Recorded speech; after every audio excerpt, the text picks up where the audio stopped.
In today's UK housing market, the average home now costs over 9 times the average salary. That's not just hard, that's historically brutal. If you're trying to buy your first home, you're not imagining it. It's never been tougher. Properties vanish within days, mortgage payments have nearly doubled in 2 years, and rent prices are so insane you can barely save a tenner by the end of the month. It's not just a crisis, it's a full-blown nightmare.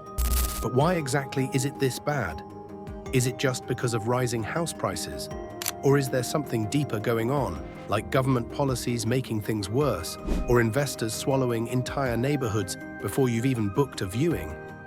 In this video, we're breaking down 10 brutal reasons why this might be the worst time in modern UK history to buy a home. And spoiler alert, it's not just one problem. It's a web of broken systems crashing into each other. Some of these reasons will shock you, some will make you angry, and some might make you rethink your whole plan to buy a house. But knowing what you're up against is the first step to fighting back, and we've got all the data to back it up. Let's get into it. Number 1. Mortgage rates have gone nuclear. 2 years ago, locking in a mortgage at 1.5% was the norm. Today, try 5% or more, and that's if you have a spotless credit score and a hefty deposit. Let's put that into perspective.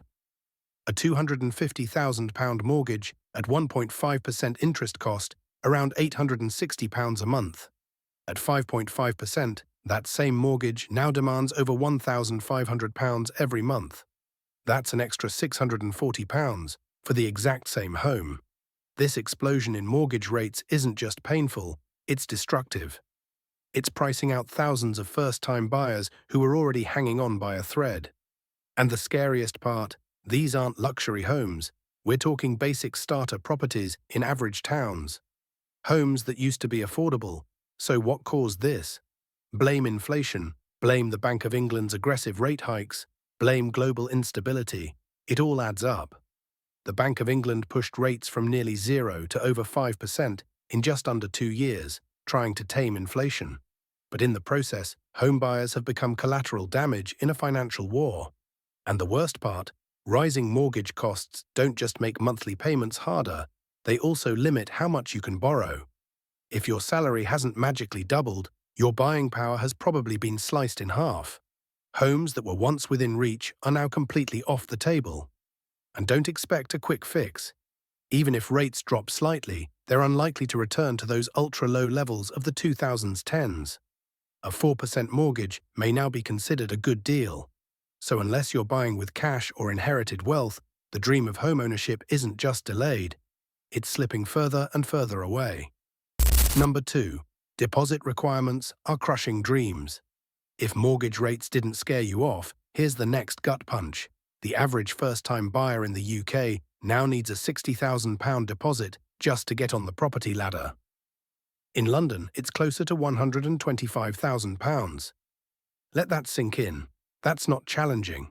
That's straight up impossible for most people, especially renters who are already burning 40 to 50% of their income just to stay afloat.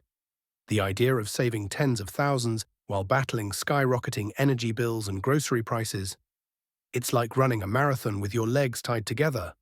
And the cruel irony, the longer you rent, the harder it is to save. It's a vicious trap. You're paying someone else's mortgage while losing your shot at owning your own place. Banks now typically demand at least 10 to 15% upfront to access a decent mortgage deal. Gone are the days of 5% deposit deals with attractive rates. The ones that do exist often come with punishing interest or are only available through tightly restricted schemes. It's a system tilted against you, especially if you don't have access to the bank of mum and dad. For many millennials and Gen Z, that means watching peers who had family help move ahead while they're stuck spinning wheels in the rental market.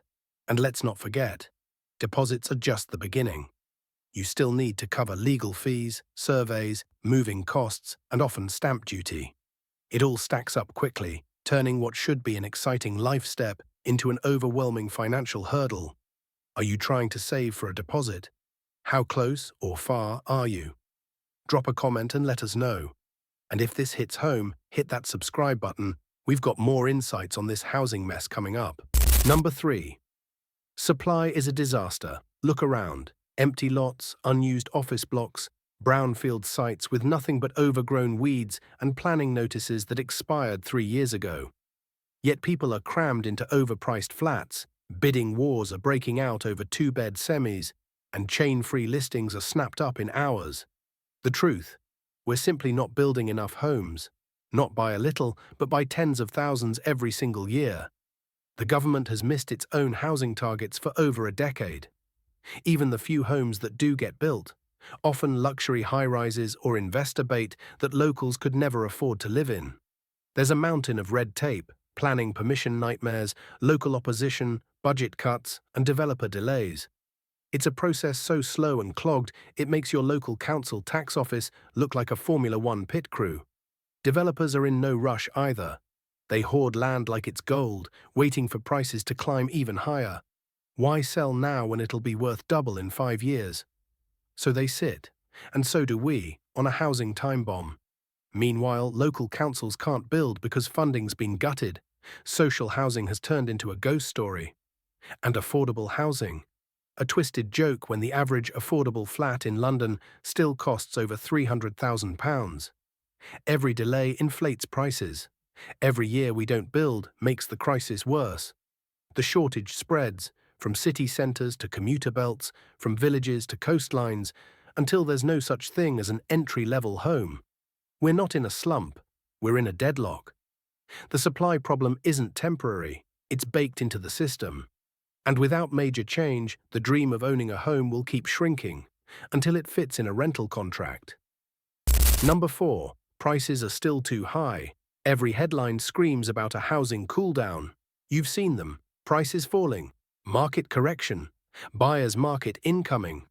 But walk into an estate agent's office, or better yet, check Rightmove, and the story feels very different. The reality? House prices in most parts of the UK are still eye-wateringly high.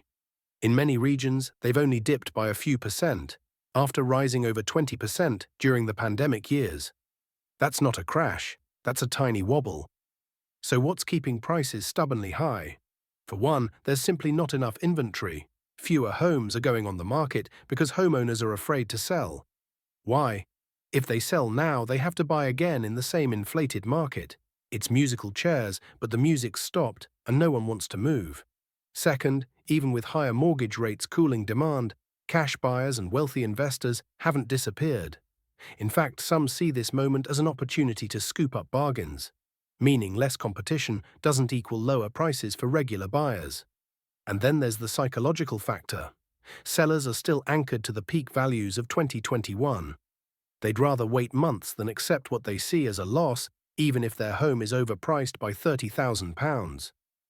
All of this means prices remain inflated, not because demand is booming, but because the system is clogged.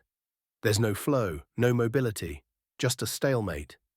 So while analysts debate if a crash is coming, everyday buyers are still stuck staring at listings they can't afford.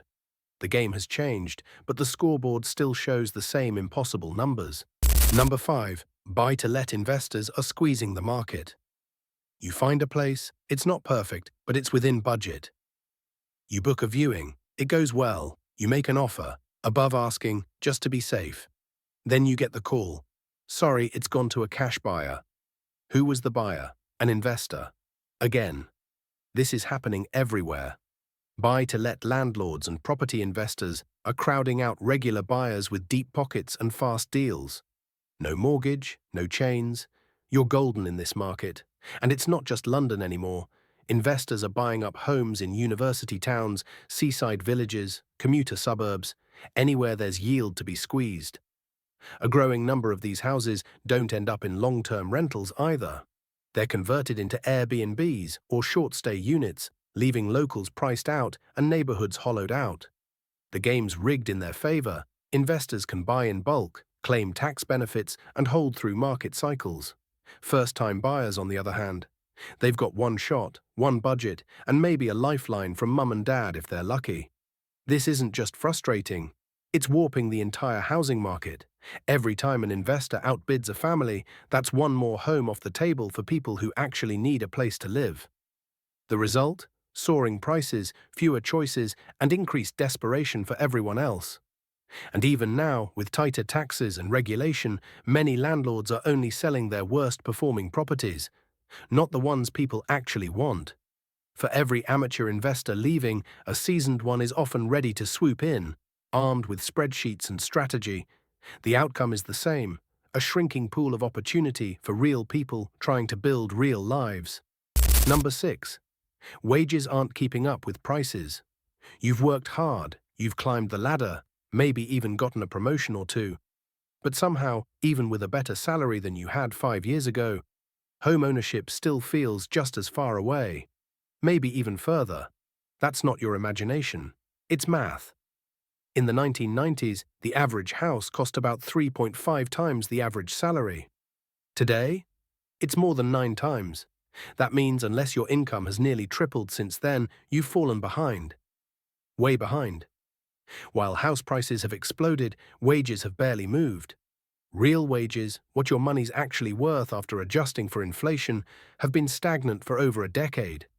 Add to that rising food, energy, and transport costs, and it's clear you're earning more on paper, but spending more just to stand still. This gap between income and housing cost is the silent killer of the property dream. Because it's not dramatic, it's slow, creeping. Every year the target moves just a little further. Every raise gets swallowed by another expense, and every listing that once felt just out of reach is now completely out of sight. This isn't just an affordability issue, it's a generational shift. Previous generations bought homes on single incomes. Today, dual-income households still struggle to scrape together a deposit, let alone qualify for a mortgage. And for renters trying to save, forget it. Wages haven't kept up with rent increases either, so the idea of saving a few hundred a month. Often just that, an idea. The system tells you to work harder, save more, hustle longer. But the numbers tell a different story, one where no matter how fast you run, the goalpost keeps sprinting ahead. Number 7. Rent prices are insane, so you can't save. Let's be honest, how are you supposed to save for a house when half your paycheck vanishes into rent before you've even opened your Tesco app? In cities like London, Manchester, or Bristol, rent has skyrocketed to the point where one-bedroom flats are going for £1,500 a month, and that's if you're lucky. Even smaller towns that used to be affordable are catching the same fever. Rising demand, not enough homes, and landlords cranking up prices like it's an annual tradition. So here's the trap: you're paying more in rent than you would on a mortgage. But you can't get a mortgage because you don't have the deposit. And you can't save for the deposit because, yep, you're stuck paying that same overpriced rent. It's a hamster wheel designed to exhaust you. And it's not just the rent. Factor in bills, council tax, transport, food, and maybe a bit of life, and suddenly that savings goal becomes a fantasy. You're not living above your means. The means just keep shrinking. Meanwhile, wages haven't kept pace, and benefits for renters are laughably behind the curve. There's no buffer, no safety net. Just hustle, stress, and spreadsheets that never quite balance. Some people end up staying in shared housing well into their 30s or moving back in with parents, not by choice, but because it's the only way to escape the financial black hole. And here's the kicker: every pound you spend on rent is a pound you're not investing in your future. You're funding someone else's mortgage while your own dreams of ownership gather dust. This isn't temporary, it's structural, and it's burning people out. Number 8. Government schemes don't work. On paper they sound great: help to buy, shared ownership, lifetime ISA. Like lifeboats tossed into a housing storm. But in reality, most of these government schemes feel more like inflatable armbands, great for optics, useless against real waves. Let's start with help to buy. The idea: help first-time buyers with a 20% government-backed equity loan. In theory, it was meant to make new homes more affordable. But what actually happened? Developers saw the extra borrowing power and raised prices. Buyers got sucked into paying more for new builds that were often overpriced from the start. And when that 5-year interest-free window ends, surprise, your repayments skyrocket. Next, shared ownership. You part buy, part rent a home. Sounds flexible. Except you're responsible for 100% of the maintenance costs, even if you own just 25%. Plus, trying to increase your share, staircasing, comes with extra fees and expensive valuations. It's like leasing a car and paying for every scratch, plus the tires. And then there's the lifetime ISA. Save money, get a 25% bonus. Lovely. Unless you live anywhere near London or the South, where properties routinely exceed the £450,000 limit. In that case, withdraw the money to buy a house and you'll lose the bonus and pay a penalty. It's a gift with strings attached and a trapdoor underneath. The common thread: these schemes don't tackle the root problem. Houses are too expensive and incomes haven't kept up. Instead, they boost demand while ignoring supply. The result? Prices climb even higher. So while politicians announce them with pride, many first-time buyers discover they're just smoke and mirrors. Short-term fixes that complicate rather than solve the housing crisis. Number 9. Economic uncertainty is making banks nervous. If you've been rejected for a mortgage recently, or offered one with shockingly bad terms, you're not alone. Lenders across the UK are tightening their belts, and it all comes down to one word: risk. The economy right now is a cocktail of unpredictability. Inflation, energy shocks, political instability, global tensions, it's all making banks twitchy. And when banks get nervous, they become cautious. Really cautious. That means stricter affordability checks, more paperwork, higher credit score requirements, and most importantly, smaller loan offers. Even people with stable incomes and decent deposits are finding their borrowing power quietly shrinking. A few years ago, you might have been offered 4.5 or even 5 times your salary. Today, closer to 3.5 in many cases. That's a massive difference in what kind of property you can actually buy. Banks are also factoring in future risks. What happens if interest rates rise again? Or if house prices fall and leave borrowers in negative equity? Lenders are thinking 2 steps ahead, and unfortunately that means fewer approvals, even for good candidates. Add to that the rising cost of living, which eats into your disposable income, and lenders suddenly see you as a higher-risk customer, even if nothing in your life has actually changed. The irony: these lending restrictions were designed to protect the system. But for buyers, especially first-timers, they feel like yet another invisible wall, blocking you not because you're irresponsible, but because the system is bracing for impact. And in an uncertain economy, the safest move for banks is to say no more often, even when you've done everything right. Number 10. Psychological fatigue. People are giving up. At some point, it stops being about numbers and interest rates and starts being about hope. Buying a home used to feel like a milestone, a goal you work towards. Now, for many, it feels like a fantasy, one that slips further away every year until people just stop trying. There's a new emotion creeping into the UK housing conversation: exhaustion. It's not loud, it's quiet, heavy. It's the couple who's been outbid 5 times in a row. The solo buyer who saved for years only to watch rates double. The families refreshing, right move daily, hoping for something, anything, they can actually afford. And eventually you stop looking. Not because you don't want a home, but because caring starts to hurt. There's even a name for it: forever renter syndrome. It's the quiet acceptance that maybe renting isn't just a phase. It's permanent. That home ownership wasn't delayed, it was denied. This takes a toll. Mentally, emotionally, you feel stuck. Like everyone else got a ticket forward and you missed the train. You're doing everything right, working, saving, planning, and somehow still going nowhere. That helpless feeling. It's become the norm. For many, housing stress bleeds into everything: relationships, health, future plans. People delay starting families, postpone life milestones, all because the foundation, a place to call home, feels impossible to reach. The UK housing crisis isn't just economic. It's psychological warfare, slow and silent. A generation has been taught to work hard and save smart, only to be locked out anyway. And with every passing year, the dream fades just a little more. So, what's been your biggest roadblock to buying a home? Drop it in the comments, we read every single one. If this video hit home, check out our last one. It dives even deeper into the housing trap we're all stuck in. We pour hours into every episode to bring you honest, real talk. So if you found this valuable, please hit subscribe. It's just one click, but it means the world to us.